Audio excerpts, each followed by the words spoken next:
Hey there, it's Andrew, and today I want to talk about things that I've seen regarding the country of Yemen.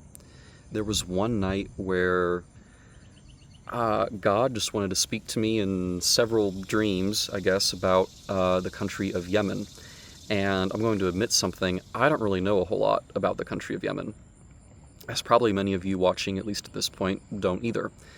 Um, And I really like studying about the world, about different cultures, about different peoples, and things like that. But I haven't done my deep dive into looking up things about Yemen just yet, though.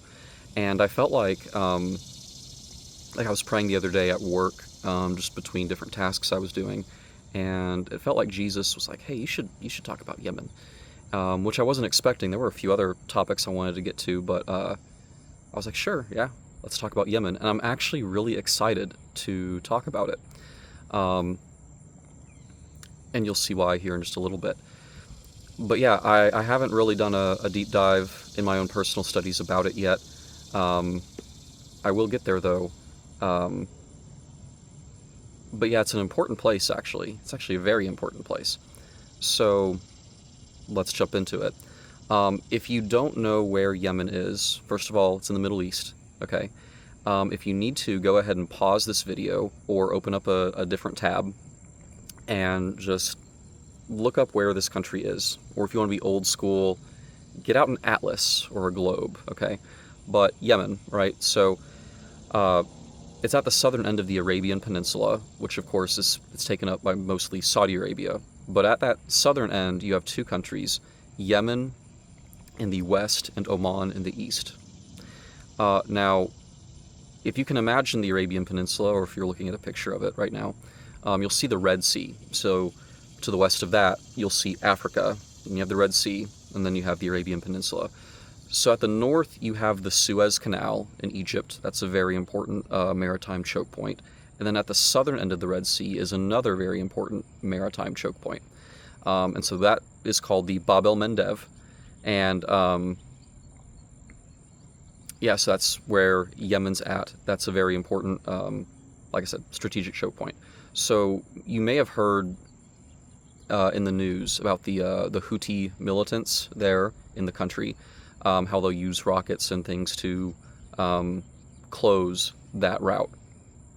And that may be the extent of what people might know of Yemen, generally speaking, from those items in the news, right?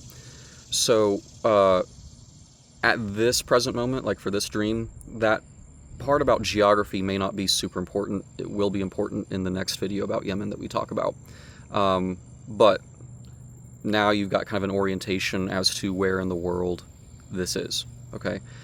So I'll go ahead and jump into the dream and then maybe give some interpretation or potential interpretation and thoughts about it there at the end.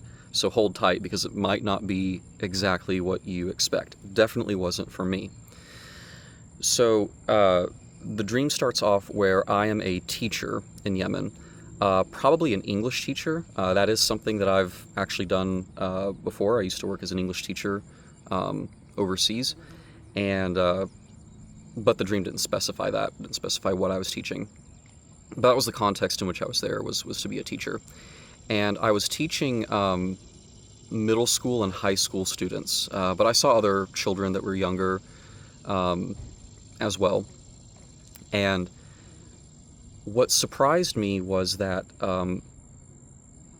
they were not dressed how I expected. I saw them in Western clothing, jeans and t-shirts and things like that. I didn't see them in any kind of hijab or any kind of garb specific to Arab culture and Islam and anything like that, right? So yeah, that surprised me. And the students, they were all very, very sweet, very, very kind, and incredibly inquisitive. They were very curious about the world, very curious about learning, excited to learn. And so the school that they were in, it reminded me of schools in America. Maybe not schools, public schools in the United States as they are right now. A lot of those schools look and feel like prisons, essentially, but it reminded me more of like a school or something that you would see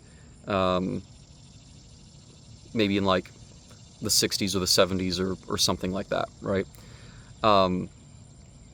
Like it felt free, right? And now, like,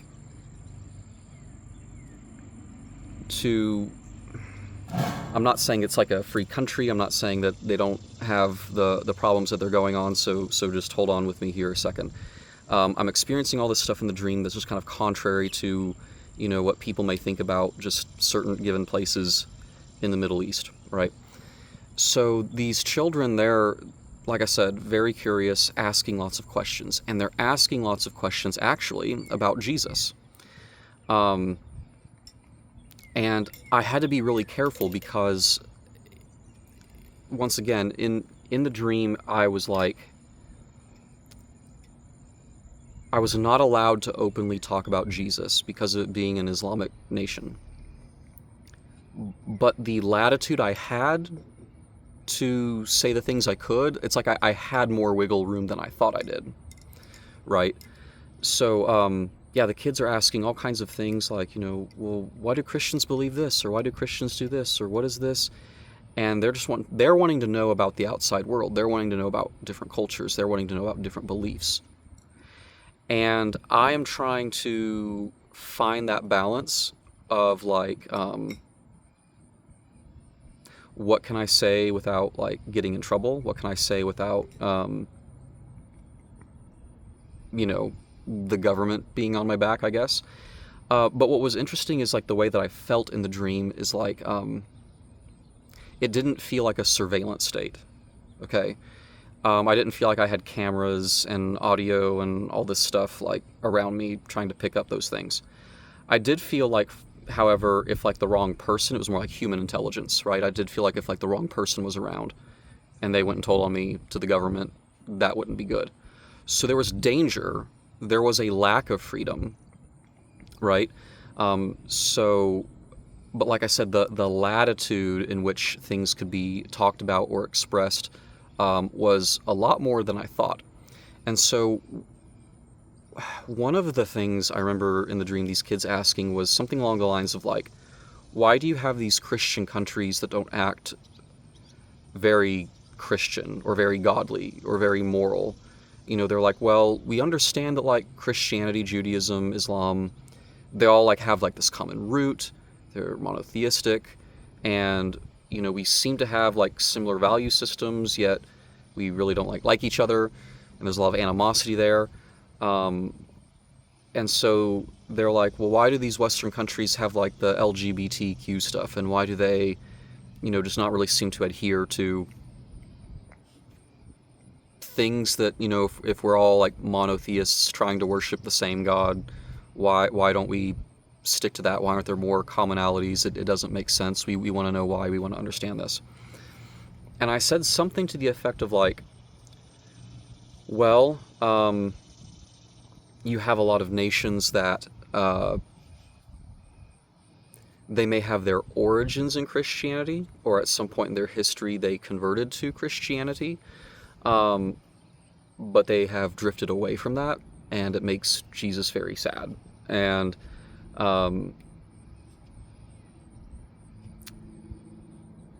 you even have like a lot of atheists or just people who don't believe in God in these countries, even though Christianity is part of the historical legacy of these Western countries. That may not be the case anymore. And I was kind of trying to make the distinction of like, there's the person of Jesus himself, and then there's imperfect people in these countries and cultures. Some say they follow him. Some genuinely do try their best to follow him. And then others just don't want to follow him at all. And but I was trying to point them to Jesus in the sense of like, despite this, despite the shortcomings, and I was kind of like painting with a broad brush, right? It's like, despite the shortcomings of certain Christians or certain Western nations or what have you. It's like, well, what does the person of Jesus himself, like, what are his teachings? What did he actually say? What did he actually do? And so I was trying to kind of make that distinction there. And it may seem like a very simple thing. It's not like maybe a super deep thing. But I was trying to, once again, navigate this tricky situation and, sort of talk about, like, well, you can study things in the sense of anthropology, study these different cultures and countries. And then you can also just study the history of the religion or the religious figures or the spiritual figures themselves, go back to their historical and religious texts and writings. And I was kind of talking about it from like an academic sort of way, but really trying to use that to encourage, like, look at Jesus. And the kids are really receptive to that. They're like, oh, okay, that makes sense, yeah. And they thought that was really interesting. And I didn't really see where it went from there. That was essentially the dream. Just me being in Yemen, there being a lot more latitude to talk about these things than I thought. And just kind of like the nature of those conversations. Okay, so why? So that's the dream. It's pretty simple, but let me break it down and maybe dissect it in a few different ways for us. So if you or someone you know is either a missionary in Yemen, or wants to be a missionary in Yemen, or wants to financially support missionaries in Yemen, or pray for Yemen, having a prayer burden for that country, or even being a missionary, want to be a missionary, or have a prayer burden, or, financial, the desire to give to missionaries just in that region in general, or even just a burden to pray for nations on the earth, generally speaking. If you know anything about Yemen, this dream, I imagine, is probably contrary to the current reality on the ground right now. Someone may probably say, well, that wasn't actually like a dream from God or whatever. Someone may, I'm probably assuming or thinking that, like, someone would say, yeah, this kind of freedom where they're wearing like Western style clothing, or, their schools are pretty free, or they have, or that the girls are even in school. Exactly. My wife's right here, listening in, so providing some good thoughts, good commentary, good takes. But yeah, that the fact that, like, the girls are even in school, right? Someone may probably say, like, well, that is contrary to the reality on the ground under whatever regime is in Yemen right now, okay? And I understand that. But what I'm wondering in this dream is that, could there be a time coming that this is something we can pray for?